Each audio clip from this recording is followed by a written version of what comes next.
Hello friends, welcome back my channel.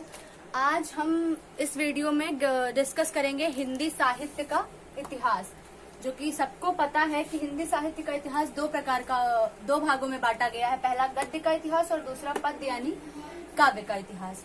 तो आज इस वीडियो से हम पहले गद्य का इतिहास पढ़ना स्टार्ट करेंगे। तो ये मेरी नोटबुक है जिसको मैं ले ली हूँ ताकि कोई पॉइंट मिस ना हो।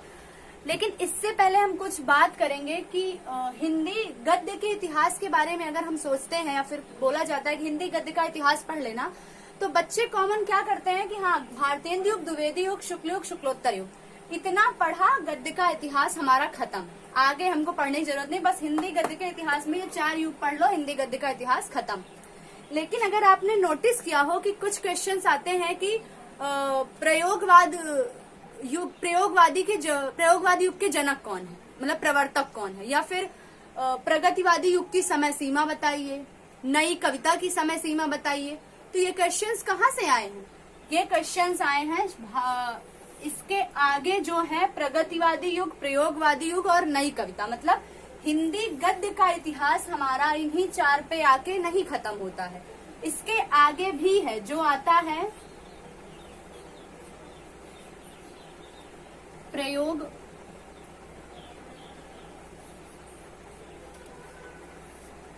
प्रयोगवादी युग, फिर आता है प्रगतिवादी युग,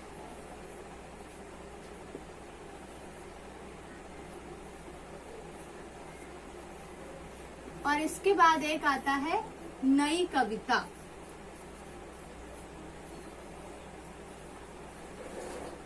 नई कविता।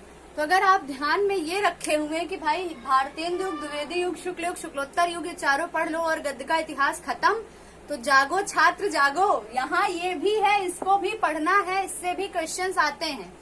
लेकिन भारतेंदु युग से पहले का भी कुछ इतिहास है।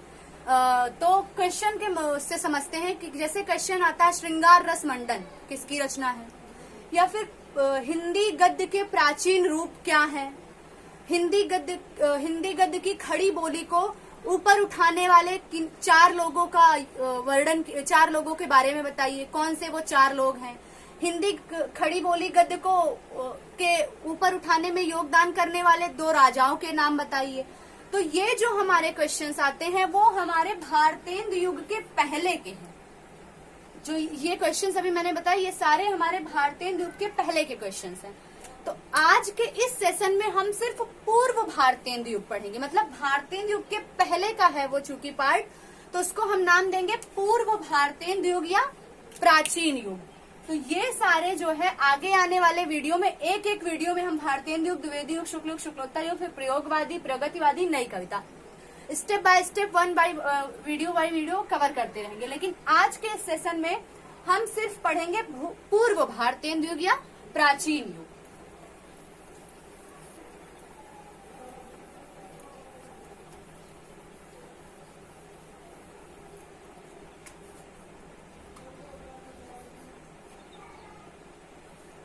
गद्य का इतिहास ही चल रहा है, तो इसमें हम डिस्कस करेंगे पूर्व भारतेंदु युग। पूर्व भारतेंदु युग। तो जो पूर्व भारतेंदु युग की समय सीमा है वो है 13वीं शताब्दी से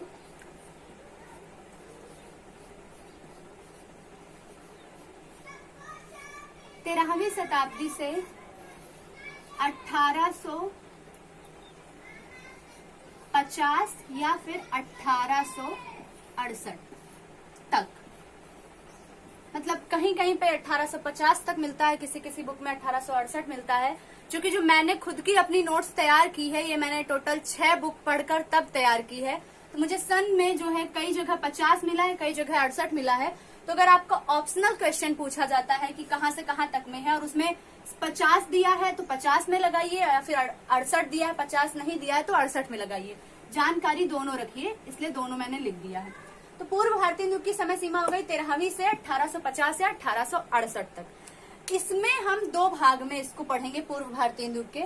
तो पहला भाग है वो है हिंदी गद्य का प्राचीन रूप। हिंदी गद्य का प्राचीन रूप, और दूसरा पढ़ेंगे हिंदी गद्य का आधुनिक रूप।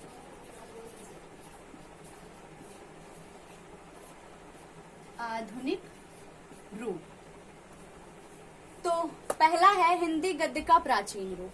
इसमें मतलब क्वेश्चन पूछा जाता है कि हिंदी गद्य का प्राचीन रूप किसमें पाया जाता है या फिर कौन कौन से ऐसे क्वेश्चन आते हैं। तो इसका आंसर है वो 3 है। हिंदी गद्य का प्राचीन रूप जो है वो 3 है। एक मिनट, इसको पूरा आप नोट करते जाइएगा साथ साथ, क्योंकि बोर्ड मेरा छोटा है तो मुझे मिटाना पड़ता है बार बार। प्राचीन रूप जो है वो 3 है। हिंदी गद्य के प्राचीन रूप 3 है। पहला है राजस्थानी गद्य,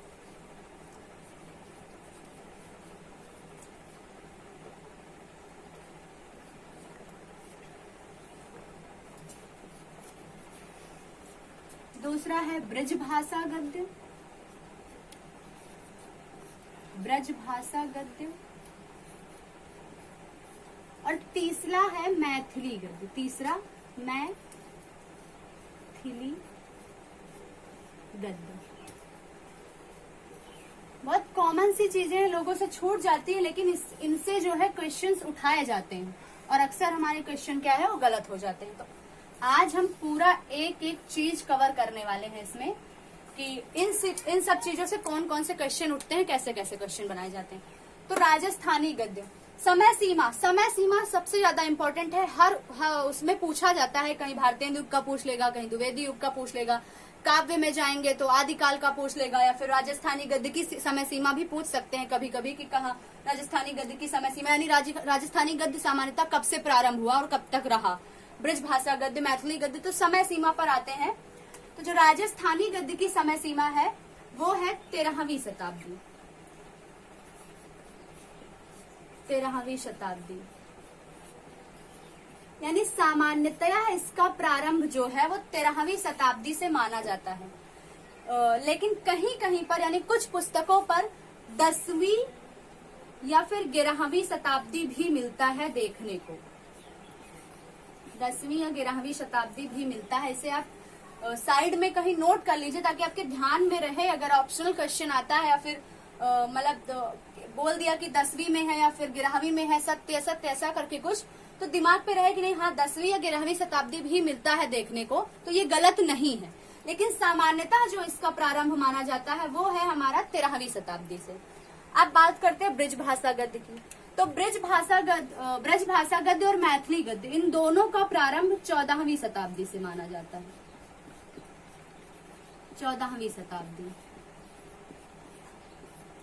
इसका भी।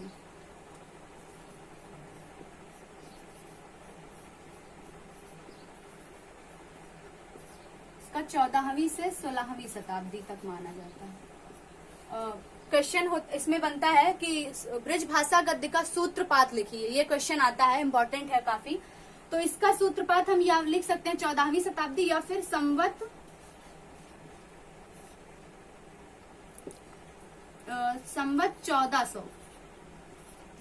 1400 इसका सूत्रपात। इसके बाद ये हो गए सन, मतलब प्रारंभ कब से कब तक हुआ।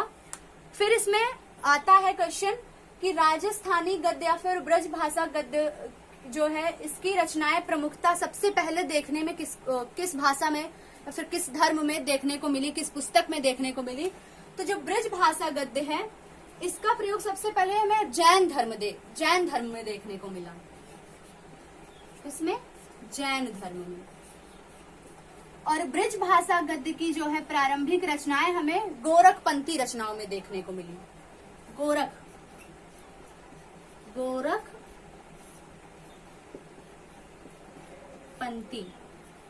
रचनाएं यानी रचनाओं में देखने को मिली। तो वो गोरखपंथी रचनाएं और जैन धर्म की रचना दो जो है मेरे पास, वो मैं आपको बता दे रही हूँ। जैन धर्म से संबंधित जो रचना है वो है, एक है तत्वचरित तत्वचरित, यानी क्वेश्चन अगर ये देके पूछ लिया कि तत्वचरित किस भाषा की रचना है, तो वो है राजस्थानी गद्य भाषा। ऐसा क्वेश्चन अगर पूछता है तो एक है तत्वचरित और दूसरा है धनपाल कथा। धनपाल कथा। और जो गोरखपंथी रचनाएं हैं वो हैं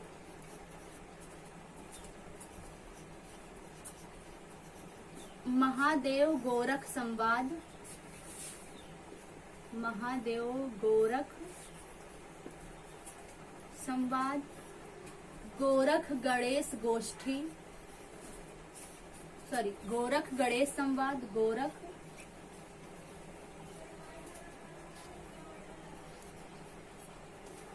गणेश संवाद, और एक और है गोरखनाथ जी की 17 कला। आप लिख लीजिएगा गोरखनाथ जी की 17 कला। तो ये हो गई जैन धर्म से संबंधित रचनाएं। अगर ये पूछ लेता है कि किस धर्म से संबंधित है ये पुस्तक, ये रचना, तो ये जैन धर्म से है और ये गोरखपंथी रचनाएं हैं। ये दोनों गोरखपंथी रचनाएं हैं। और एक जैसा कि मैंने बताया, आप लिख लीजिए, जगह नहीं है, गोरखनाथ जी की 17 कला। फिर अभी राजस्थानी गद्य की कुछ और प्रमुख रचनाएं हैं और ब्रज भाषा गद्य की। मैथिली गद्य के बारे में बहुत ही कम लिखा मिलता है, थोड़ा सा है, बस इससे यही 2 क्वेश्चन उठते हैं कि इसका सूत्रपात कब हुआ, यानी प्रारंभ, तो वो है 14वीं शताब्दी। और इसकी मतलब मैथिली गद्य की प्रमुख रचना क्या है, तो वो है वर्ण रत्नाकर। वर्ण रत्नाकर, और जिसके रचनाकार हैं ज्योतिरीश्वर। ज्योतिरीश्वर, ज्योतिरीश्वर इसके रचनाकार है। ये मैथिली गद्य की प्रमुख पुस्तक है वर्ण रत्नाकर। अब ब्रज भाषा गद्य और राजस्थानी गद्य की जो रचनाएं हैं उन पर प्रकाश डाल लेते हैं, बात कर लेते हैं। राजस्थानी गद्य की रचनाएं हैं अतियार,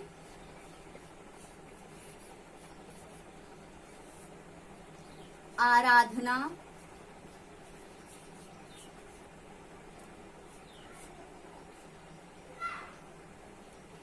बाल शिक्षा,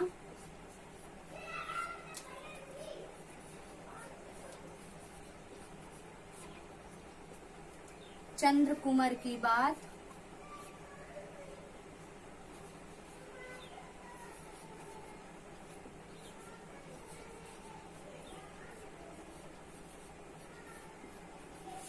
और एक है आनंद रघुनंदन। आनंद रघुनंदन। क्योंकि बोर्ड मेरा छोटा है तो यहीं पे एडजस्ट करते हैं। आनंद रघुनंदन, इसके जो रचनाकार है अतियार, आराधना, बाल शिक्षा। इस तीनों मतलब इन तीनों पुस्तक की रचना है मुनि जिन विजय। मुनि जिन विजय।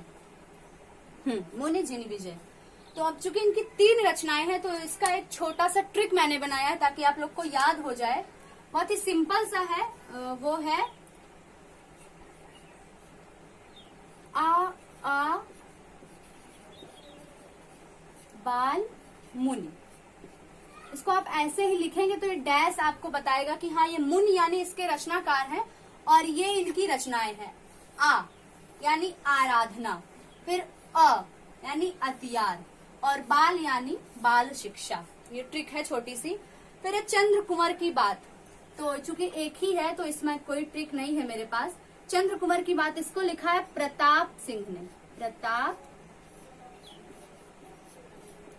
प्रताप सिंह ने। हाँ, आप ऐसे याद कर सकते हैं कि चंद्र कुंवर मतलब कुंवर वगैरह जो है राजपूतों में या फिर ठाकुर लोगों में ज्यादा लगाया जाता है, तो प्रताप सिंह ये भी उससे रिलेट कर लीजिए, आपको जैसे जिसमें आसानी रहे याद करने में।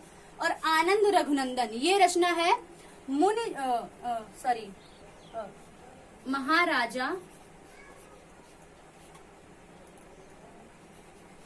विश्वनाथ जू देवचरित। महाराजा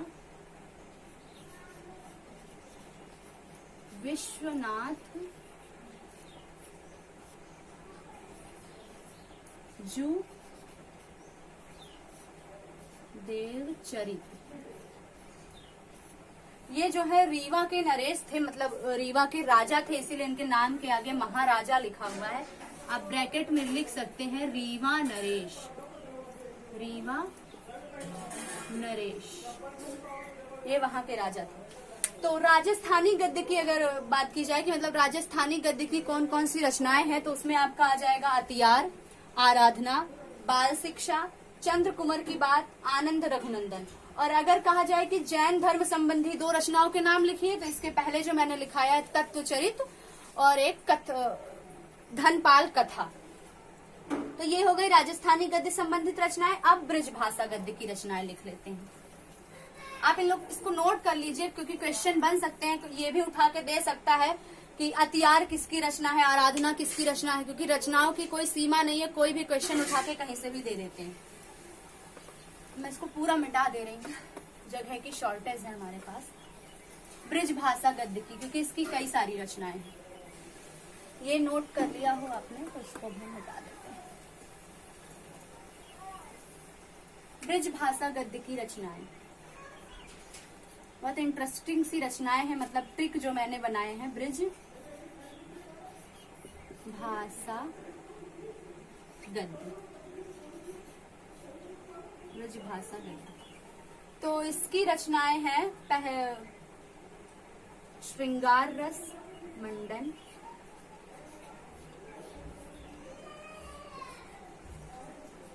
श्रृंगार रस मंडन, यमुनाष्टक,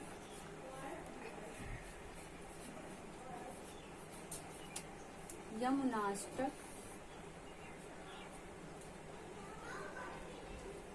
और एक और रचना है नवरत्न सटीक, नवरत्न सटीक। तो ये जो तीनों रचनाएं हैं वो हैं गोस्वामी विट्ठलनाथ की। इसकी गोस्वामी या फिर गोसाई दोनों लिखा मिलता है, गोसाई विट्ठलनाथ।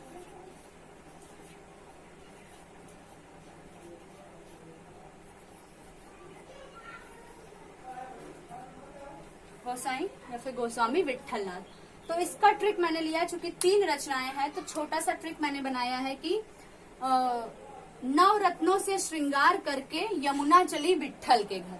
क्या है? 9 रत्न लिख देती हूँ। 9 रत्नों से श्रृंगार करके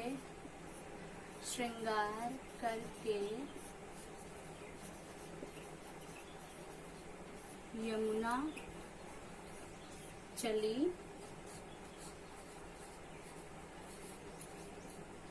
विट्ठल के घर। तो 9 रत्नों यानी नवरत्न सटीक, श्रृंगार यानी श्रृंगार रस मंडन, और यमुना यानी यमुनाष्टक, यमुनाष्टक। तो बाकी जो है वो सिर्फ एक आसान तरीके से बन जाए इसलिए वर्ड्स हैं। के घर और से, ये इनसे रचना का कोई संबंध नहीं है, बस एक लाइन बन जाए इसलिए बनाना पड़ा। और विट्ठल यानी विट्ठलनाथ, गोस्वामी या फिर गोसाई विट्ठलनाथ की ये रचनाएं हैं। 9 रत्नों से श्रृंगार करके यमुना चली विट्ठल के घर। और उसके बाद नोट कर लिए,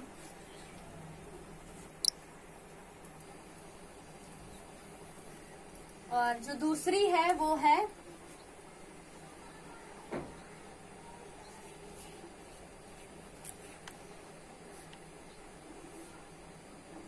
कृष्णावतार,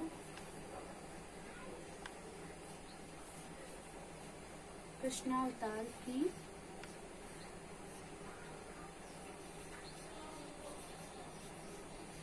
भावना, स्वरूप निर्णय। कृष्णावतार स्वरूप निर्णय है। कृष्णावतार स्वरूप निर्णय।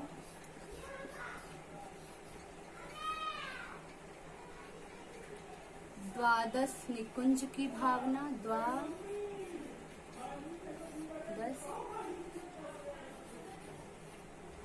निकुंज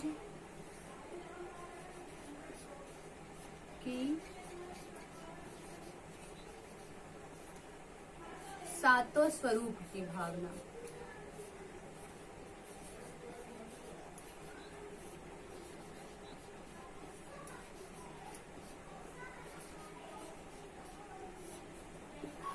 तो इन तीनों रचनाओं के जो रचनाकार हैं वो हैं हरिराम, मुनि हरिराम, मुनि हरिराम। ब्रज भाषा गद्य की रचनाएं हैं ये सारी चल रही, मुनि हरिराम। तो इसका भी मैंने ट्रिक बनाया है, वो है सातों स्वरूप में कृष्णावतार देखकर निकुंज जी हरि हरि भजने लगे। क्या है? सातों स्वरूप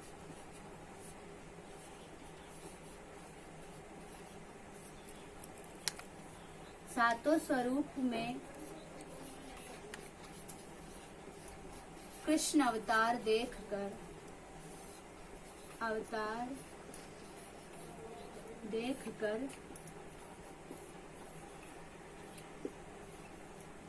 निकुंज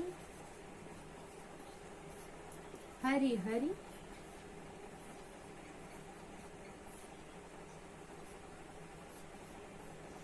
भजने लगे।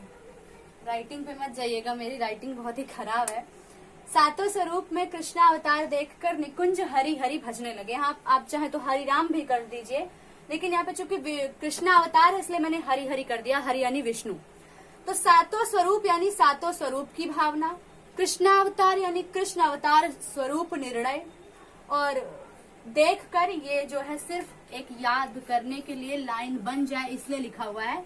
निकुंज यानी द्वादश निकुंज की भावना, और हरि हरि यानी इसके रचनाकार जो हैं वो हैं मुनि हरिराम। ये वर्ड्स बस याद करने के लिए हैं। कृष्णावतार स्वरूप निर्णय, द्वादश निकुंज की भावना, सातों स्वरूप की भावना, ये हो गई मुनि हरिराम की। इसके पहले गोस्वामी विट्ठलनाथ की लिखवाई थी 3 रचनाएं। अभी और हैं, क्योंकि मैंने कहा ब्रज भाषा गद्य की काफी रचनाएं हैं। फिर है जो कि पूछा जाता है क्वेश्चन में, मतलब पेपर्स में आते हैं अक्सर ये क्वेश्चन कि वैशाख महात्म्य, वैशाख महात्म्य या अगहन महात्म्य। इंपॉर्टेंट है ये रचना, पूछा जाता है अक्सर। अगहन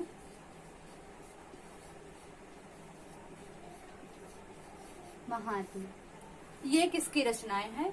तो ये दोनों हैं बैकुंठ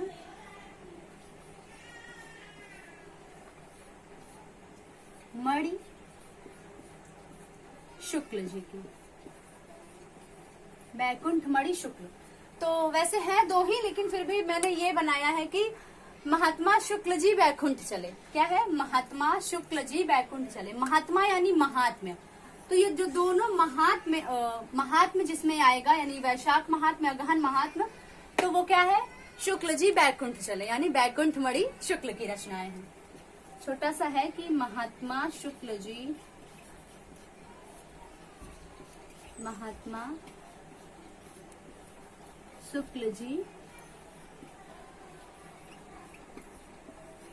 बैकुंठ चले। महात्मा शुक्ल जी बैकुंठ चले, या फिर आप ऐसे कर सकते हैं कि महात्मा शुक्ल जी अगहन में बैकुंठ चले। तो अगहन महात्मा या फिर अगहन वैशाख महीने में बैकुंठ चले, जैसे आपको याद हो जाए लिख लीजिएगा। तो ये हो गई 2 रचनाएं, और अभी 2 और हैं। वो है, ये भी फेमस है, मतलब पूछा जाता है। 200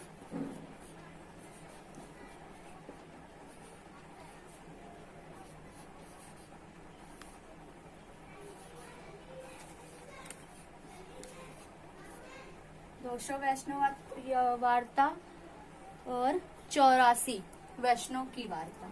84 84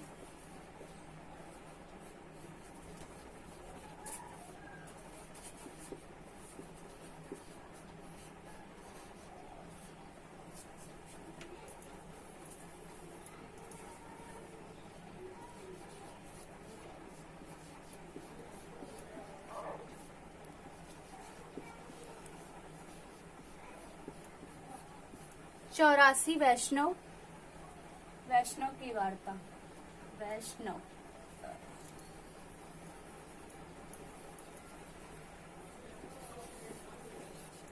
तो इसको लिखा है गोकुलनाथ जी ने।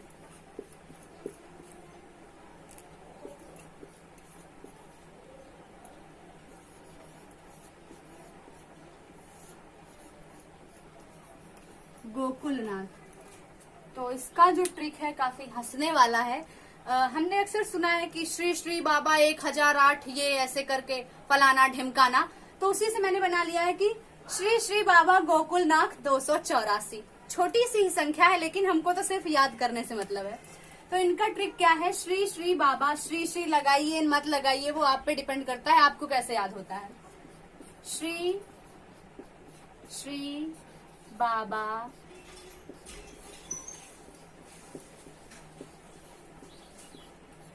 गोकुलनाथ 284। मैंने अंक में लिख दिया है, आप शब्दों में लिख दीजिए। 284 यानी 284 से 200 वैष्णव की वार्ता, यहाँ पे 100 होगा, और 84 यानी 84 वैष्णव की वार्ता है किसकी, श्री श्री बाबा गोकुलनाथ जी की, यानी गोकुलनाथ जी की। किसकी रचनाएं हैं, गोकुलनाथ जी की। फिर ब्रज भाषा गद्य में कितनी हो गई अभी तक, 3 लोगों की बताई हैं और रचनाएं काफी हो गई हैं। बैकुंठमणि शुक्ल जी की और गोकुलनाथ जी, हरिराम जी और स्टार्टिंग में विट्ठलनाथ जी। अभी 2-3 और हैं, जैसे कि अष्टयाम, एक ही एक रचना मिली है मुझे, अष्टयाम, जो कि है नाभादास, नाभादास। और षड ऋतु वार्ता, ये है चतुर्भुज दास की।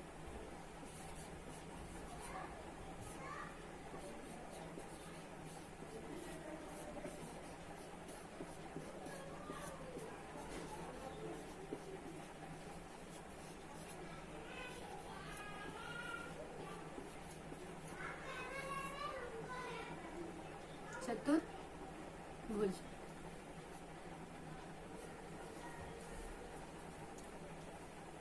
ये हो गई अष्टयाम नाभादास की और षड ऋतु वार्ता चतुर्भुज दास की।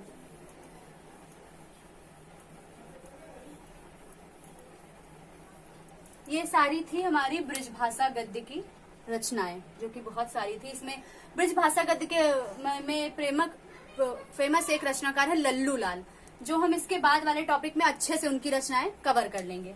तो अभी राजस्थानी गद्य में जो थी वो थी अतियार और आराधना, बाल शिक्षा, चंद्रकुमार की बात और आनंद रघुनंदन।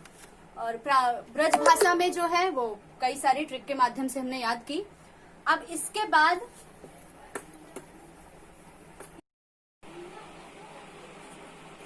बाद जो है, अभी पहले मैंने कहा था पूर्व भारतीय युग 2 भागों में बढ़ेंगे। एक हमने प्राचीन हिंदी गद्य का प्राचीन रूप और हिंदी गद्य का आधुनिक रूप 2 डाले थे।